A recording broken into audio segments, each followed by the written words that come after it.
Hello and welcome to Happy Cells and Souls. My name is Julie Powers and I'm a licensed Zumba instructor and I'm a business partner with the Juice Plus company. And I want to help people understand that life is better when they're dancing through it and that they really have to take care of themselves. And I really would like to expand on my mission and talk about how we can create better health at the cellular level, but more joy at the cellular level. And so that's what we're doing with these conversations. We're just talking to people about how they're either helping people get healthier or they're helping people have more joy in their life. And they're just special people who have great stories to share. And I want to introduce you to my friend Judy Montgomery today. And Judy is someone that I met in my Zumba class, and she's been coming for years to dance with me. And Judy, you are 82 years old and you do a lot of stuff to stay in shape. I know that right now today, there's a little technical difficulty with your hearing aid. So if you're watching this and you hear someone speaking before Judy talks, that's her daughter who's helping her with the technology and to make sure she can hear the questions. So Judy, can you tell us a little bit about when you went to nursing school back in 1959? You graduated from nursing school, and tell us what that nursing school experience was like at that time. Tell her what the nursing experience was like when you were in It nursing was, training. well, I've never worked like in a general hospital or anything like that. I worked in mental health, and that has changed a lot, but you know, it's pretty much chronic patients, and it's not a lot of the physical stuff, but it's more mental. She wants to know It's been very interesting. She wants to know how school was. Tell her some of the things you had to do while you were in school. Oh, in school, we did everything. We had to work in every department of the hospital. We had to work every shift at different times. And, you know, we got a really well-rounded education. Right, and you were telling me right before I hit the record button that when you were in nursing school back in the 50s, you actually lived at the hospital in a dormitory while you were going through your school. And so is that where you were introduced to the mental health side and you knew that you kind of wanted to go on that track? We did. We lived there. They owned us for 3 years. We worked all 3 shifts at different times. We learned the whole thing. Is that where you learned about mental health? She wanted to know. Yeah, we did. They did send us for a while to a mental hospital also, where we had a dorm there too. Right. And so we had experience with a lot of things that weren't in the general hospital also. Okay, so you have been working for a very long time as a nurse, and you officially retired back in the year 2000 when you retired from the Southeast Missouri Mental Health Center. And when you started working there, it was called the State Hospital, basically. And so it changed names, but you didn't stop working. You only waited, what, 3 months before you decided to go back and work part-time?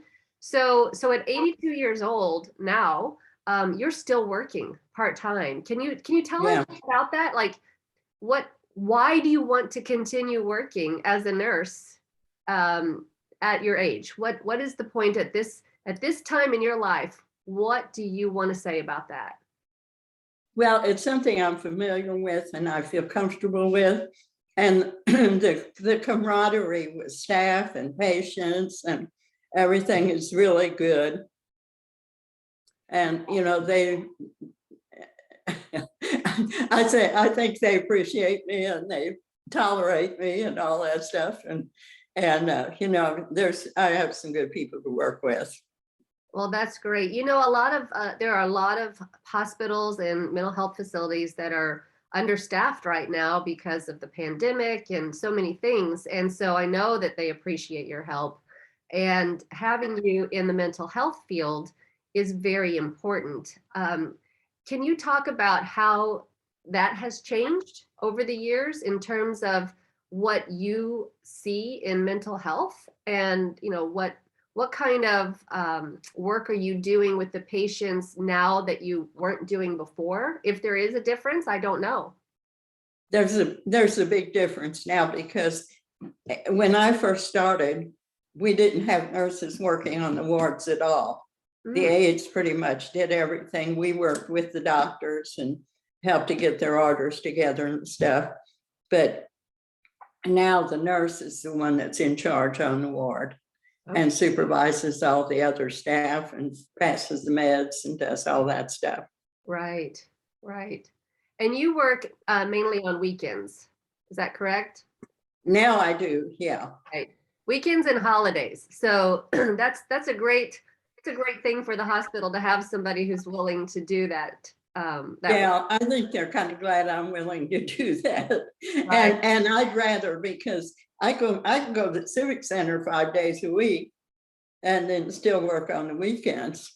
Right. Now, how long is your shift whenever you work? Is it an 8-hour shift? It kind of depends.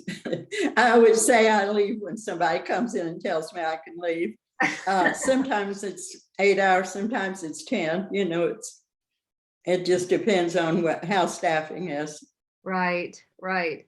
Well, I know that there's been, you know, a lot of research into staying engaged, you know, in our senior years, so that we have, like you said, the camaraderie, the social aspect, but also having a purpose and knowing that you are actually impacting somebody's life by getting up in the morning and going somewhere and doing a job. And I know a lot of people who have retired, they do get involved with a lot of volunteer positions and things like that. But it feels like sometimes people step away from a paid position because they feel like they don't have anything else to offer, because they're done with that part of their life. Can you talk about what it feels like to you when you're able to offer your services as a nurse? I really enjoy it. Now, since I've always worked in mental health, I would never go back. I would never go back to a general hospital or something with that, because so many things have changed, and illnesses and meds and stuff have changed, and you know, I would not know what to do. She wants to know how it makes you feel to be able to work. Well, it makes me feel good to work, and I'm glad that they appreciate me coming in and working. Right, right. That's I'll great. pretty much do anything that needs to be done. Well, you know, the fact that you're able to do a 10-hour shift on a Saturday and then you work again on Sunday, right? Yeah. So you're able to do that without a problem because you stay very active. So I know that you come to Zumba with me 2 times a week, and you also are in the swimming pool doing a lot of aqua fitness programs and things like that. Can you tell us about your fitness routine and what that means to you? Well, I think it really helps me physically and mentally to stay busy, and especially physically active. Because I do work, and I do my exercise. I go usually to swim 5 times a week, 5 classes. Oh, that's great. What's okay, I'm gonna ask this. What's your favorite class? But you don't have to say mine. I don't know. I enjoy all of them. Well, that's And you know, but people don't realize when you go to those classes, it's not only the exercise, it's the camaraderie. And you know, there's you know, cut up and talk to a group of people. And I know one lady said when she first started, she thought maybe she wanted to quit. And she went home, told her husband she didn't know if she wanted to do that. And he said, "Yeah, you are. You're in a lot better mood when you come home." that's So, great. yeah, you know, I think there is a lot to that. It's mental as well as physical. Right, absolutely. And there's been a lot of research on that as well, that when you are physically active, that your mental stability is so much better. And mental health is tied so much to our physical bodies, whether, you know, it's our nutrition or it's our physical fitness level and our exercise. And I always tell people that the very best exercise is the one that you will actually do. So it's really Yes. that you have found 2 things that you really enjoy. Have you ever had a conversation with somebody who's in their 70s or 80s, and they are completely homebound.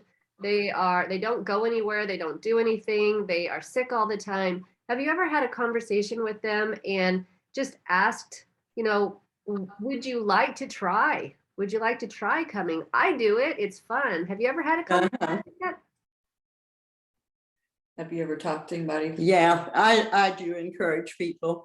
And I know a lot of people will talk to me about their relatives or something, and they'll say, oh, they're so old, they're in their 70s.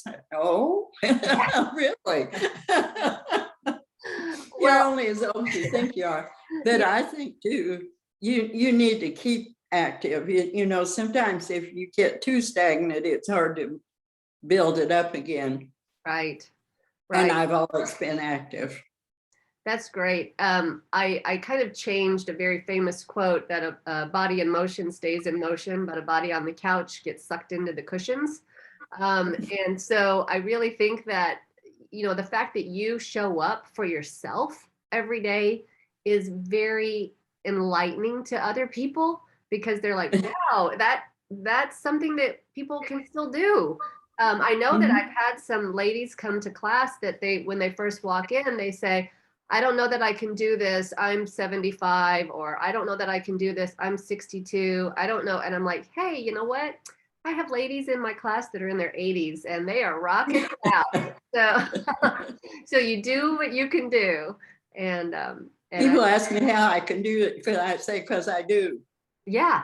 If you don't do it, you can't do it. You just do it. That's right. Mhm. So, as a last statement, if you had a chance to talk to someone who is just graduating from nursing school or college for any subject, or they're just starting out a life journey, is there any advice that you would give to a young person about how to stay engaged and how to stay active with purpose?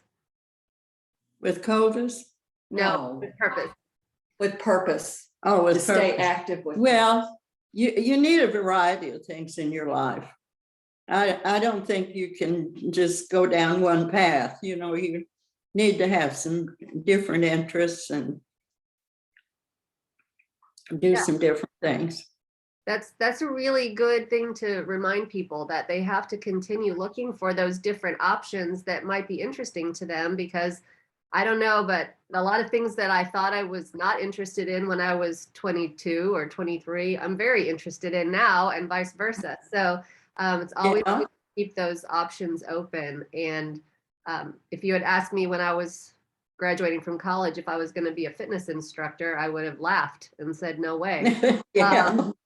So I love that you are so active, and you have 3 children, you have 6 grandchildren, you have 6 great grandchildren. You have all kinds of things going on in your life, with working out, with going to work each day. I know that you play golf once in a while too. I was just going to ask that. I said, you know, I was thinking, I know that you play golf, you play in tournaments, you travel for golf tournaments with your friends. And, you know, that gets you outside. So you're inside, you're outside when the weather's good. And I want to thank you for being an inspiration to so many people, because when you walk through the door of my Zumba class, I know that people are like, all right, if she can do it, I can do it. I'm going to keep coming. And because you are so great. I mean, you keep moving the whole time. And it's really fascinating that there's sparkles coming off of you with energy back in the back row, but it's all good. Yeah. All right. Well, thank you so much for, you know, sharing a little bit of your life story with us, and just helping us understand that age is just a number, and we shouldn't turn off our lives just because we get to a certain number. Well, I hope this can help somebody else from not being too feeble in their old age. Right. If you can get out and get moving and keep moving. Right. It helps. Well, thank you so much for sharing. Okay. Thank you for asking me.